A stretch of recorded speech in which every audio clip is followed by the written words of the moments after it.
नमस्कार दोस्तों, मैं आपका अपना हिमांशु ठाकुर और आप देख रहे हैं आपका अपना चैनल यूटी न्यूज नेटवर्क। दोस्तों, हमारे नए कार्यक्रम कार में सरकार का आज दूसरा एपिसोड है और आज इस दूसरे एपिसोड में हमारे खास मेहमान हैं भारतीय जनता पार्टी उत्तराखंड के प्रदेश महामंत्री खिलेंद्र चौधरी। इनके समर्थक जो हैं वो काशीपुर शहर, विशेष रूप से काशीपुर शहर के जो इनके समर्थक हैं वो इन्हें एक कद्दावर भाजपा नेता के रूप में भी जानते हैं, मानते हैं और पहचानते हैं। आज हमारे साथ मौजूद हैं, गाड़ी में सवार हैं, गाड़ी चल रही है। सवाल जवाब का सिलसिला हम शुरू करेंगे, बहुत सारी बातचीत करेंगे और इनके मन की बात हम सुनेंगे और अपने मन की बात इनको सुनाएंगे। आइए सबसे पहले खिलेंद्र चौधरी जी का स्वागत करते हैं। सर, सबसे पहले बहुत बहुत स्वागत है। धन्यवाद हिमांशु जी, आपने इंटरव्यू के लिए मुझे आमंत्रित किया और आप इंटरव्यू के लिए आज मेरे पास बातचीत करने के लिए आए हैं। आपको बधाई, शुभकामनाएं। अच्छा खिलेंद्र जी, सवाल जवाब का जो सिलसिला है वो शुरू किया जाए। इससे पहले मैं आपसे जानना चाहूँगा कि देखिए, एक बहुत ही महत्वपूर्ण पद आपके पास है प्रदेश भाजपा में, तो ऐसे में इंटरव्यू, मीडिया मैनेजमेंट और ये साक्षात्कार इत्यादि ये तो आए दिन आपका लगा ही रहता होगा, लेकिन ये बताइए, इस प्रकार से इस अंदाज में कार में आज से पहले कभी कोई इंटरव्यू फेस किया? अभी नहीं, ये नया एक अनुभव है और आज आप लोगों ने इसमें शुरुआत की है। एक अच्छा अनुभव रहेगा और अच्छा अनुभव मुझे महसूस हो रहा है। अच्छा, ये बताइए, पहला सवाल मेरा यही है कि भाई काशीपुर शहर में, खास तौर पर काशीपुर शहर में खिलेंद्र चौधरी जी का जलवा जो है वो लगातार बढ़ता ही जा रहा है। ये किस बात का संकेत है? क्योंकि जलवा बढ़ रहा है, ये समर्थक कह रहे हैं। देखिए, ये जनता का, काशीपुर की जनता का प्यार है और भारतीय जनता पार्टी के कार्यकर्ताओं का स्नेह है कि वो इतना मुझे महत्व देते हैं। मैं उनका ऋणी हूँ जी। अच्छा, एक चीज़ और है, मेरे मन की बात है ये, और इस प्रकार की चीज़ें मैंने बड़े पुराने बुद्धिजीवियों से जब बातचीत करने का प्रयास किया और जब मैंने उनसे कुछ पूछा आपके बारे में और आपके बैकग्राउंड के बारे में, क्योंकि भाई स्पष्ट है आपके बैकग्राउंड के बारे में आपसे तो पूछेंगे नहीं, औरों से ही पूछा जाता है, तो लोगों ने मुझे ये बताया कि खिलेंद्र चौधरी यूं तो राजनीति के और भाजपा की राजनीति के बड़े पुराने खिलाड़ी हैं, लेकिन खिलेंद्र चौधरी को इस राजनीति ने आज तक कुछ दिया नहीं, जो आमतौर पे एक राजनेता को चाहिए होता है। इस पर क्या प्रतिक्रिया देना चाहेंगे? देखिए, राजनीति ने मुझे बहुत कुछ दिया है, राजनीति ने मुझे पहचान दी है और ये भारतीय जनता पार्टी ने मुझे, जो आज आप इंटरव्यू लेने आए हैं या बातचीत करने आए हैं, वो केवल भारतीय जनता पार्टी की देन है। और भारतीय जनता पार्टी ने जितना मुझे दिया है, शायद हर कार्यकर्ता को इतना नहीं मिलता, मुझे बहुत पार्टी ने दिया है। तो मतलब आपका कहना है कुल मिलाकर कि जो पहचान और एक जो वर्चस्व जो आपको पार्टी के बदौलत मिला है वही काफी? वर्चस्व तो नहीं कह सकता मैं अपना, मेरा कोई वर्चस्व नहीं है। मेरी एक पहचान है साधारण कार्यकर्ता के रूप में, जनता के बीच में बने रहना, जनता से जुड़े रहना, कार्यकर्ताओं के साथ स्नेह और प्यार से संगठन का काम करते रहना और भारतीय जनता पार्टी को दिनों दिन अपने मजबूती प्रदान करना, अपनी इच्छाओं को मारते हुए भारतीय जनता पार्टी को मजबूत बनाना मेरी प्राथमिकता रही है। अच्छा खिलेंद्र जी, आप जाट समाज से आते हैं और उत्तराखंड का जो आपके प्रति प्रेम है और आपका जो उत्तराखंड के प्रति प्रेम है वो विशेष रूप से बताने की आवश्यकता तो नहीं है, लेकिन आजकल हम लोग देख रहे हैं कि हमारे उत्तराखंड प्रदेश में एक और भू कानून और दूसरी ओर मूल निवास, इन दो चीजों की जो मांग है वो बहुत ही प्रबल होती नजर आ रही है। आखिर इस पूरे मामले पर क्या आपके पास जानकारी है और आपके मन की इस पर क्या प्रतिक्रिया है? देखिए, जहाँ तक भू कानून की बात है, पहले भी भू कानून जब उत्तराखंड बना था तब भी मुद्दे उठे थे और मूल निवास के मुद्दे भी, ये विपक्ष के लोग, विशेषकर जो जिनको कोई मुद्दा नहीं मिलता, जिनके पास आज कांग्रेस है, उसके बाद न नेता है, न मुद्दा है, न किसी तरीके का कोई उनका आज इस समाज में स्थान बचा नहीं है, वो ऐसे ऐसे पुराने मुद्दों को निकाल कर लाने का प्रयास करते हैं। ऐसे कोई मुद्दे आज की तारीख में नहीं टिकते हैं। आज की तारीख में एक ही मुद्दा टिकता है कि हमारा राष्ट्रवाद, हमारा देश मजबूत हो, हमारी संस्कार, हमारी संस्कृति मजबूत हो। इसी को लेकर भारतीय जनता पार्टी आज आगे बढ़ रही है और उसी का परिणाम आप देख रहे हैं कि भारतीय जनता पार्टी ने जब से इन मुद्दों को उठाया है, निश्चित रूप से भारतीय जनता पार्टी का दिनों दिन बढ़ोतरी हुई है, दिनों दिन उन्नति हुई है। उसी का परिणाम है कि आज भारतीय जनता पार्टी 400 पार सीटें हासिल करने जा रही है। उसी का परिणाम है कि ये आज हमारे जो प्रदेश के मुख्यमंत्री धामी जी काम कर रहे हैं संस्कृति और संस्कार को बचाने का, हमारे देश की सरकारी भूमि को बचाने का, हमारे देश में नकल माफिया को भगाने का, और हमारे जितने भी उन्होंने मजबूत कानून बनाए, यूसीसी लाकर उन्होंने इतिहास रच दिया है धामी जी ने। यूसीसी लाने के बाद उनका एक राष्ट्रीय चेहरे के रूप में उभर के आ रहे हैं। आज उनकी डिमांड पूरे देश के अंदर बढ़ी है। हर जगह प्रचार के लिए तेलंगाना हो, हैदराबाद हो या आपका उत्तर प्रदेश हो अब मैं देखता हूँ चाहे वो बंगाल हो, हर जगह धामी जी की डिमांड हो रही है। ये उसी का परिणाम है, भारतीय जनता पार्टी दिनों दिन आगे बढ़ रही है। अच्छा चौधरी साहब, आप तो लग रहा है कि धामी जी और धामी सरकार की प्रशंसा में अगर मैं कहूं तो आप हैट्रिक भी मारने को तैयार हैं, लेकिन जो विपक्ष है वो लगातार हमलावर है। और विपक्ष के साथ साथ जनता के बीच के भी कुछ लोग ये कहते हैं कि भाई भाजपा की सरकार प्रदेश से पलायन और बेरोजगारी को मिटाने के लिए आई थी, लेकिन सबसे ज्यादा जो बेरोजगारी और पलायन बढ़ा है वो भाजपा के आने के बाद बढ़ा। देखिए, भारतीय जनता पार्टी ने पलायन आयोग बनाया, पलायन को रोकने के लिए भरसक प्रयास किए हैं और निश्चित रूप से पलायन रुका है। और जहां तक रोजगार की बात करते हैं, जो जब से धामी सरकार बनी है 22,000 लोगों को सरकारी नौकरी हम दे चुके हैं। निश्चित रूप से अभी आज ही मैं न्यूज़ में पढ़ रहा था, हमारे धन सिंह रावत जी जो अपने स्वास्थ्य मंत्री हैं, उन्होंने अभी 224 चिकित्सकों को चुनाव आयोग से परमिशन लेकर नियुक्तियाँ दी है। तो लगातार ऐसा नहीं, कोई भी मिनिस्ट्री हमारा कोई भी जो विभाग है, और धामी जी के नेतृत्व में धामी जी का सपना है, युवा मुख्यमंत्री है, उनका सपना रहा है कि हम पूरे प्रदेश को विकास की गति दें। विकास में हम जो है दुनिया में और पूरे देश के अंदर विकास में उत्तराखंड चमकता, एक तारे के रूप में चमकता हुआ दिखाई दे। और निश्चित रूप से बेरोजगारी को दूर करने के लिए धामी जी का हमेशा प्रयास रहा है और दूर कर रहे हैं। अच्छा चौधरी साहब, आपने संस्कृति, सनातन और पुरातन से संबंधित एक बात अभी कही थी कि हमें इन चीजों को बढ़ावा देना है। वहीं विपक्ष इस पर भी आपको घेरने से पीछे नहीं हटता है। विपक्ष का यह भी कहना है कि भाई इन लोगों के पास, भाजपाइयों के पास सनातन, पुरातन और हिंदुत्व के अलावा कोई मुद्दा ही नहीं है। ये 400 पार की बात करते हैं। अगर ये 3-4 चीजें सनातन, पुरातन और हिंदुत्व को छोड़ दें तो 40 भी पार करनी मुश्किल हो जाएगी। देखिए, ऐसा है, उनको अपनी संस्कृति को वो भूल गए हैं। जो हमारा भारतवंशी जो देश है, जिसको भारत का नाम पड़ा, वो राजा भरत जी के नाम पर पड़ा, उस संस्कृति को वो भूल गए हैं। उन्हें पता ही नहीं है हम किसके वंशज हैं। और जो भी आज तक का इतिहास गवाह है, जो अपने इतिहास को भूल जाता है वो स्वतः ही नष्ट हो जाता है। उसी का परिणाम है कि आज वो नष्ट होते जा रहे हैं। आपका ये मानना है कि भाई कांग्रेस वाकई नष्ट होती जा रही है?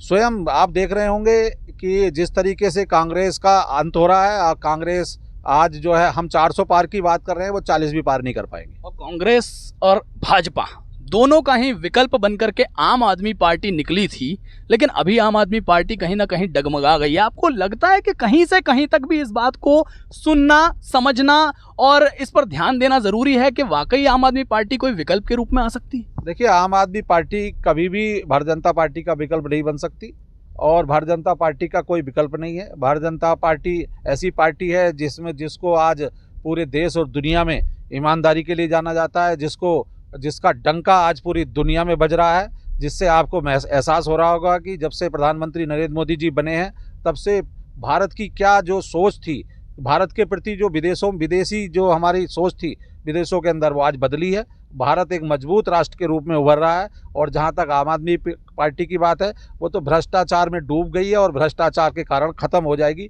डूबता हुआ जहाज है आज आम आदमी पार्टी। आम आदमी पार्टी का कोई अस्तित्व हिंदुस्तान में नहीं रहने वाला है, नहीं रहने वाला है। अब बात करेंगे चौधरी साहब सिर्फ और सिर्फ हमारे और आपके अपने शहर काशीपुर की। काशीपुर शहर में एक बार फिर से निकाय चुनाव की सुगबुगाहट हल्की हल्की तेज होने लगी है। तो ऐसे में पहला और सबसे महत्वपूर्ण प्रश्न तो यही बनता है कि मेयर, हमारी जो काशीपुर की मेयर रही हैं, निवर्तमान मेयर हैं उषा चौधरी जी, उनके पिछले कार्यकाल से और उनके उससे पहले वाले कार्यकालों से और पूरे 5 साल के कार्यकाल में जितने भी उन्होंने काम किए, नहीं किए, जो भी कुछ हुआ, उससे पूर्णतः संतुष्ट हैं आप, कह सकते हैं? देखिए, संतुष्टि का भाव अलग तरीके का होता है, लेकिन सबका काम करने का अलग तरीका है। और जनता की जो डिमांड है, जनता की डिमांड हमेशा शहर को स्वच्छ देखना होती है। जनता की डिमांड हमेशा शहर को प्रकाश में देखना चाहती है। जनता हमेशा चाहती है कि हमारा जाम मुक्त शहर हो। जनता देखना चाहती है कि जल भराव ना हो। तो ये जो 2-4 मुद्दे हैं शहर में दिखाई देते हैं, इनका निराकरण होना चाहिए और इसके निराकरण के लिए हम प्रयास भी कर रहे हैं। और धामी जी से मैं समझता हूं कि धामी जी का हमारे काशीपुर से विशेष लगाव है। अगर कोई हमारे जनप्रतिनिधि धामी जी के पास जाते हैं तो निश्चित रूप से वो शहर के लिए आर्थिक रूप से व्यवस्था बनाकर रखते हैं। आपने कुछ समस्याएं गिनवा दी, मैंने आपसे पूछा कि संतुष्ट हैं कि नहीं, और आपने कुछ समस्याएं गिनवा दी। और जब अब इस पे एक सवाल ये भी बनता है कि जब समस्याओं के बारे में आपको पता है, तो आप जब अपनी सरकार है तो ऐसे में आप कहते हैं कि भाई हम अंदर अंदर से प्रयास कर रहे हैं, और जब कहीं आप विपक्ष में होते हैं तो हल्की सी समस्या देखी नहीं कि धरने पर बैठ गए। तो काशीपुर में धरने पर क्यों नहीं बैठे कभी? नहीं, ऐसा है, देखिए, धरने का विषय नहीं आता इसमें, क्योंकि जनप्रतिनिधि जब हमारे पार्टी के हैं और वो जनप्रतिनिधि प्रयास कर रहे हैं तो निश्चित रूप से प्रयास कर रहे हैं तो उसमें सफलता भी मिलेगी और उसका परिणाम जल भराव की समस्या का आप देखने को आ रहा होगा कि लक्ष्मीपुर माइनर का काम शुरू हो चुका है। तो निश्चित रूप से आने वाले समय में जल समस्या से समाधान भी होगा, लेकिन ये और पहले हो जाता, प्रयास होता तो और अच्छा होता। व्यापारियों का जो सामान हमारा खराब होता है, व्यापारियों के जो अपनी दुकानों में दिक्कतें आती है बरसात के मौसम में, उससे नहीं जूझना पड़ता।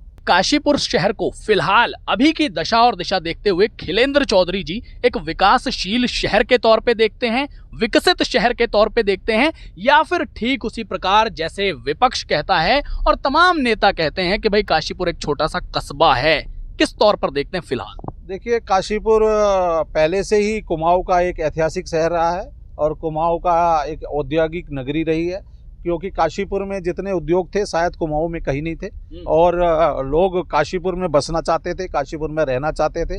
लेकिन ऐसा नहीं है कि काशीपुर आज पिछड़ गया है, लेकिन काशीपुर की जो गति विकास की होनी चाहिए थी उसमें कहीं ना कहीं कुछ कमी देखने को लगती है। उसके लिए हम प्रयास करके उस गति को आगे बढ़ाने का काम करेंगे। अच्छा, आपने बोला भाई काशीपुर तो शुरू से ही कहीं ना कहीं सोने की चिड़िया रहा है और भाई औद्योगिक नगरी रही है, उद्योग रहे हैं, दुनिया भर की आपने बातें कही, तो कांग्रेस इस पर भी कुछ कहना चाहती है। वो कहना चाहती है कि भैया जितनी भी बातें आप बता रहे हो ये सब कुछ दिया किसने है? हमने ही दिया है, कांग्रेस ने दिया। अब आप खाली उन चीजों को जो है भुनाने में लगे।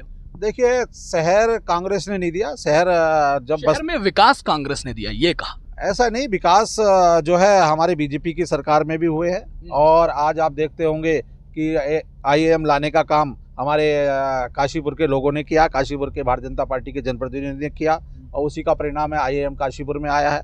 आज जो है तहसील भी जो है, तहसील के लिए भी जो है भूमि तलाशी जा रही है। रोडवेज बस स्टैंड है, उसके लिए भी भूमि का चयन हो रहा है, फ्लाईओवर बन के तैयार हो गया। ऐसा नहीं कि कांग्रेस ने विकास किया है। भारतीय जनता पार्टी का अगर विकास की अगर कांग्रेस की तुलना करेंगे तो भारतीय जनता पार्टी का विकास उससे कई गुना ज्यादा है। भारतीय जनता पार्टी का विकास कांग्रेस के विकास से कई गुना ज्यादा है, लेकिन काशीपुर के अस्पतालों में चिकित्सक नहीं है। सरकारी स्कूलों की हालत ऐसी है कि उनको प्राइवेट अडॉप्शन की आवश्यकता पड़ने लगी है और साथ ही साथ काशीपुर की ऐतिहासिक समस्या जो आजकल जनता मानने लगी है, जल भराव, इन तीन समस्याओं पर ना तो कोई बोलने को तैयार है, ना इन्हें कोई सुनने को तैयार है और ना ही कोई ध्यान देने को तैयार है। देखिए, जहाँ तक जल भराव की बात है, मैं अभी पहले ही कह चुका हूँ आपसे कि अभी लक्ष्मीपुर माइनर का काम शुरू हो चुका है, उससे भी जल भराव से जल्दी निजात मिलेगी। और जहाँ तक स्कूलों की बात है, स्कूलों में जहाँ अध्यापक का अगर अभाव है, शिक्षक की कमी है, तो उसका अगर संज्ञान में हमारे आएगा तो उसको भी पूरा करेंगे। चिकित्सकों की कमी के लिए हम लगातार माननीय धन सिंह रावत जी से, माननीय मुख्यमंत्री जी से इस बात को उठाते रहे और पहले से जो चिकित्सक की संख्या थी वो बढ़ी है। अच्छा, एक और इस बात को मैं कई भाजपा के बड़े नेताओं से सुन चुका हूं कि एक वो दौर हुआ करता था जब काशीपुर में भी कांग्रेस के दिग्गज और कद्दावर नेता हुआ करते थे, लेकिन अब वो दौर चला गया। अब काशीपुर में कांग्रेस की हालत बिल्कुल लचर है। ये बात आपने भी कई बार कह दी इस इंटरव्यू के दौरान, लेकिन आपसे मैं ये अब पूछना चाहता हूं कि अगर मैं आपसे कहूं कि काशीपुर की वर्तमान की कांग्रेस में कोई एक ऐसा नेता बता दीजिए जिससे आपको लगता है कि हाँ भाई ये वाकई एक अच्छा नेता है कांग्रेस पार्टी का, और अगर ये चुनाव में हमें टक्कर देने के लिए आया तो शायद हो सकता है कि कुछ परसेंट ये टक्कर दे दे, ऐसा कौन लगता है? देखिए, कांग्रेस का तो टक्कर देने का सवाल ही नहीं। कांग्रेस में नेता विहीन कांग्रेस है। कांग्रेस के पास ना मुद्दा है, ना नेता है, ना उनके पास काम करने का तरीका है। कांग्रेस अगर ऐसी होती तो क्यों डूबता हुआ जहाज होती? कांग्रेस अगर काम करने वाली पार्टी होती। कांग्रेस के नेताओं ने केवल अपना घर भरने का काम किया है। कांग्रेस के नेताओं ने जनता की समस्याओं से कोई सरोकार नहीं रखा। कांग्रेस ने कभी ये नहीं सोचा कि हम देश को जो आज लूट खसोट में लगे हैं, देश को हम आगे बढ़ाएं, देश को मजबूत बनाएं। लेकिन जब से भारतीय जनता पार्टी की सरकारें आई है, मोदी जी की सरकार आई है, आपने देखा होगी राष्ट्र प्रथम, और हमारे यहाँ कहा जाता है भारतीय जनता पार्टी में देश प्रथम है, दूसरे नंबर पे हमारी पार्टी है, तीसरे नंबर पे मैं स्वयं हूँ। जबकि दूसरे दलों में कहा जाता है कि पहले नंबर पे मैं हूँ, दूसरे नंबर पे मेरी पार्टी है और तीसरे नंबर पे मेरा देश है। ये इसका थोड़ा आकलन आप करिए, इस पे विचार करिए कि राष्ट्र हमारे लिए प्रथम है, हम राष्ट्र के लिए जीते हैं, राष्ट्र के लिए काम करते हैं और उसी का परिणाम है कि आज भारतीय जनता पार्टी के हजारों हजार कार्यकर्ता निस्वार्थ भाव से भारत माता की जय बोलते हुए लगातार देश को मजबूत करने का काम कर रहे हैं। अच्छा, खिलेंद्र चौधरी जी की ये जो एक डायनामाइट सक्रियता है, इसे देख करके जनता के बीच के लोग ये कयास लगाने लगे हैं कि आगामी निकाय चुनाव में खिलेंद्र चौधरी एक प्रबल दावेदार के तौर पर उभर करके आ गए हैं भारतीय जनता पार्टी की तरफ से। इसमें कितनी सच्चाई है और आप इस पर क्या सोचते हैं? देखिए, ये भारतीय जनता पार्टी के प्रदेश नेतृत्व और राष्ट्रीय नेतृत्व का सवाल है और माननीय धामी जी और हमारे संगठन के प्रदेश अध्यक्ष महेंद्र भट्ट जी और हमारे प्रभारी अपने दुष्यंत गौतम जी और संगठन महामंत्री अजय जी जिसका नाम तय करेंगे हम उसको चुनाव लड़ाएंगे, हम उसके साथ खड़े हैं। आपने पिछले चुनाव में भी देखा होगा कि जिस तरीके से भारतीय जनता पार्टी में मैं भी दावेदार था, लेकिन जिसको टिकट मिला उसको हमने चुनाव लड़ाया और आज भी मैं ये कह रहा हूँ टिकट किसी को भी मिलेगा, हमारा प्रत्याशी कमल का फूल होगा। आपका प्रत्याशी कमल का फूल होगा, लेकिन इससे पहले जो आपने जवाब में कहा कि जो पार्टी हाईकमान चाहेगा, जो हमारी जनता जनार्दन चाहेगी, जो धामी जी चाहेंगे, ये जवाब तो कहीं ना कहीं साहब एक सरकारी जवाब बन गया है। किसी भी नेता से पूछ लीजिए जो कहीं ना कहीं पब्लिक के बीच में एक दावेदार के तौर पर है, लेकिन अगर उनसे पूछा जाए तो वो यही कहते हैं भैया हम तो पार्टी हाईकमान पर डिपेंडेंट है। लेकिन व्यक्तिगत रूप से भी तो नेताजी की इच्छा होगी, तो भाई आपकी व्यक्तिगत इच्छा क्या है? दिल में तो कोई ना कोई बात होगी। देखिए, भारतीय जनता पार्टी के प्रत्येक कार्यकर्ता को हर चुनाव लड़ने का अधिकार है और भारतीय जनता पार्टी का प्रत्येक कार्यकर्ता उसके योग्य है। और लेकिन भारतीय जनता पार्टी का योग्य होना और चुनाव लड़ने की इच्छा रखना, इससे काम नहीं चलता है। जो प्रदेश नेतृत्व तय करता है उसी को भारतीय जनता पार्टी का प्रत्येक कार्यकर्ता मानता है। कुल मिलाकर भारतीय जनता पार्टी में व्यक्तिगत इच्छाओं के आधार पर फैसले नहीं होते, जन हितार्थ के आधार पर फैसले लिए जाते हैं, यह आपका कहना है। अब सवालों का सिलसिला खत्म हो चुका है। अंतिम रूप से मैं आपके साथ एक रैपिड फायर राउंड खेलने वाला हूं। रैपिड फायर का मतलब है कि मैं आपके सामने एक शब्द पेश करूंगा और उस शब्द को सुनते ही आपके मस्तिष्क में जो सबसे पहले आएगा वो आपको बेधड़क बोल देना है। तैयार हैं? जी बिल्कुल। नरेंद्र मोदी जी। नरेंद्र मोदी जी एक ऐसा व्यक्तित्व है, करिश्माई नेता है, जिनके बल पे आज देश हमारा चहुमुखी बहुमुखी विकास कर रहा है, जिनके बल पे आज भारतीय जनता पार्टी और देश की संस्कृति और संस्कार की रक्षा हो रही है। राहुल गांधी जी। राहुल गांधी जी तो आप देखते होंगे दुनिया उनको पप्पू के नाम से जानती है। किस तरीके का उनका व्यक्तित्व है, वो डूबता जहाज है, ना उनके पास कार्यशैली है, ना काम करने का तरीका है और हर 3 महीने में छुट्टी मनाने जाते हैं। और हमारे प्रधानमंत्री नरेंद्र मोदी जी 10 साल में एक भी उन्होंने छुट्टी नहीं ली है, आज तक लगातार देश के लिए काम कर रहे हैं। अरविंद केजरीवाल। अरविंद केजरीवाल का तो आप देख ही रहे हैं किस तरीके का भ्रष्टाचार के कुएं में डूबा हुआ मेंढक है और कुएं में डूबा हुआ मेंढक कभी बाहर नहीं आता, उसे जनता के सरोकार से कोई मतलब नहीं होता। उसी तरीके का अरविंद केजरीवाल कुएं का मेंढक है। कौन मिटाएगा भ्रष्टाचार?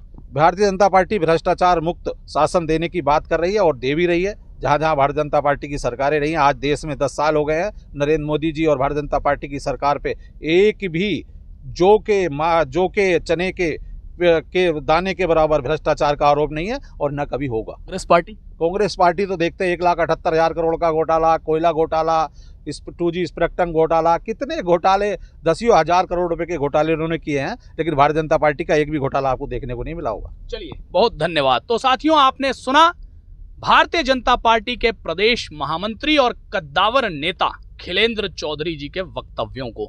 इन्होंने तमाम सवालों के बड़ी प्रखरता से, बड़ी मुखरता से जवाब दिए हैं। इनके जवाबों में बहुत से राज भी छुपे हैं, ऐसा मुझे तो लगता है। अब आपको क्या लगता है ये कमेंट सेक्शन में लिख करके आपने जरूर बताना है। अगला इंटरव्यू कार में सरकार किन महानुभाव के साथ किया जाए, ये भी कमेंट सेक्शन में लिख करके जरूर बताएं। धन्यवाद।